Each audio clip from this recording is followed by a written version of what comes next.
What is going on, guys? Jason Burke here, Styles Clash for Life, coming at you on YouTube, and today I've got another edition of The Drive-In, where I review recently released movies and tell you guys whether it's worth watching, worth waiting for, or worth skipping altogether. Now, I am doing a deep dive tonight because I am recording 5 film reviews of things released either this year or last year, 2020 or 2019. I am doing 5 straight film reviews uploaded for you guys probably within the next 2 to 3 weeks. I'm going to try and do 2 of these per week. So over the next 3 weeks, you'll be getting 5 different recently released film reviews from The Drive-In. Tonight I'm starting off with a super recently released movie that just came out like 3 or 4 days ago as I record this. It is one the entire horror world is talking about. It is Becky. Everyone's talking about this movie. I love that we're getting new on-demand releases. I love these video on-demand, new streaming things. I love getting new horror. It's been a while since I've gotten to review recent horror, so I spent the weekend at home just buying and watching a ton of recent horror to review for you guys on this channel. Starting off with the much ballyhooed Becky, and I've got to say, it lives up to the hype. I will start this off non-spoiler because the movie is brand new, and then at the end I'll give you guys the spoilers so you got a chance to watch the non-spoiler portion and then leave if you want to watch the movie. This movie is a 2020 release, directed by Jonathan Milott and Carrie Munyan, written by Nick Morris, Ruckus Skye, and Lane Skye, and starring Lulu Wilson, Kevin James, and Joel McHale. Man, this thing is a lot of fun. It is about an hour and a half in runtime, and it essentially is the story of a father trying to reconnect with his daughter after the passing of the wife and mother of the family. So Joel McHale's character takes Lulu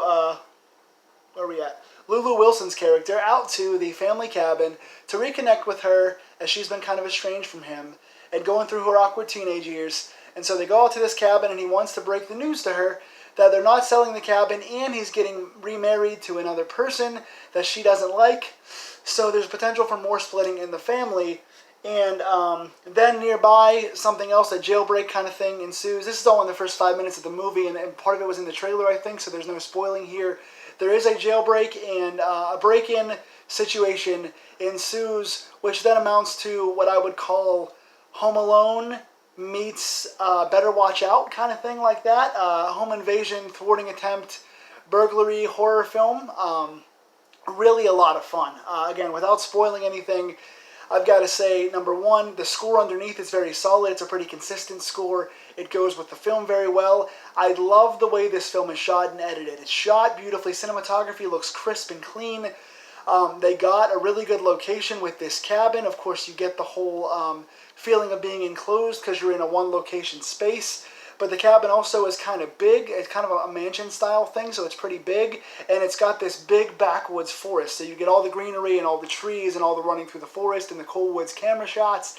So it's a great location, great cinematography, and the editing is just done so well. There's a lot of like shots where one thing is happening in one place and something else happens over here, and they blend the shots together. So like the hits thud together in one shot to the next. Or there's like phone conversations happening where the bodies look like they're right next to each other and they're interacting in different places. It's a very stylized thing that doesn't lose the audience, but it looks very cool in editing. The shots are blended together very nicely. The person that did the cinematography and the editing in this, 2 thumbs up. I wish I had written your names down. You guys were phenomenal in this. Pretty much perfect as far as sound design goes. I loved it. And the acting was great too. Kevin James obviously is the King of Queens guy. Paul Blart Mall Cop guy, I believe, as well. So very comedic, funny actor. Doing, I think for the first time, a very serious horror role where he has to play kind of this neo-Nazi, bald-headed, bearded, big, burly, angry man that kind of leads this group of prison breakout people. And does so pretty convincingly. I don't think he's amazing in this role, but he's definitely solid. There was no major gaps where I was like, oh, that's the King of Queens guy. You couldn't really recognize Kevin James from the comedic characters that he'd done in the past, and that's a sign of a good actor. He blended in well here. Like I said, he didn't stand out, but he was very solid in this role. Joel McHale, I think, is an underrated actor. He's known for doing the comedic soup stuff on VH1, but he always finds his way in really good roles here, and he kind of got to play the tender kind of father role who you kind of felt for as he tried to win over his daughter, who is in this rebellious, angsty phase that she's going through, hating the world. and he played that role very well. First time seeing him in kind of a fatherly role where he's more of a tender father. And I liked him in this. And the star of the show, the best actor in the whole thing and a budding star in general, but also in horror, is Lulu Wilson. We've seen her before in 2 or 3 different things as a much younger youth, but I think Lulu Wilson really shines here in the character of Becky.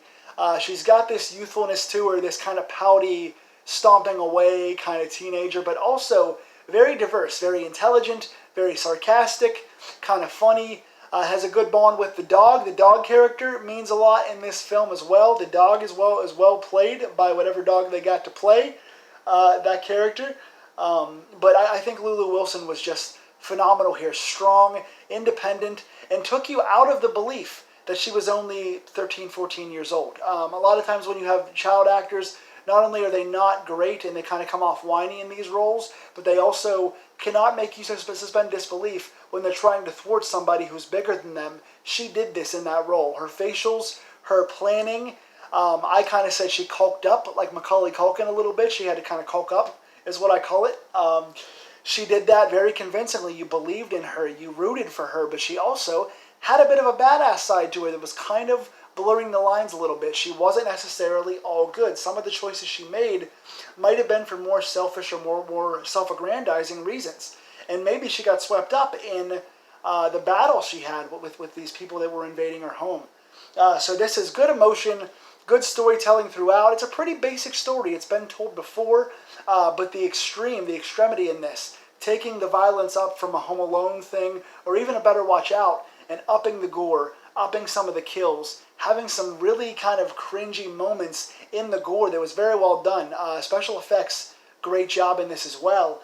So this thing shines across the board.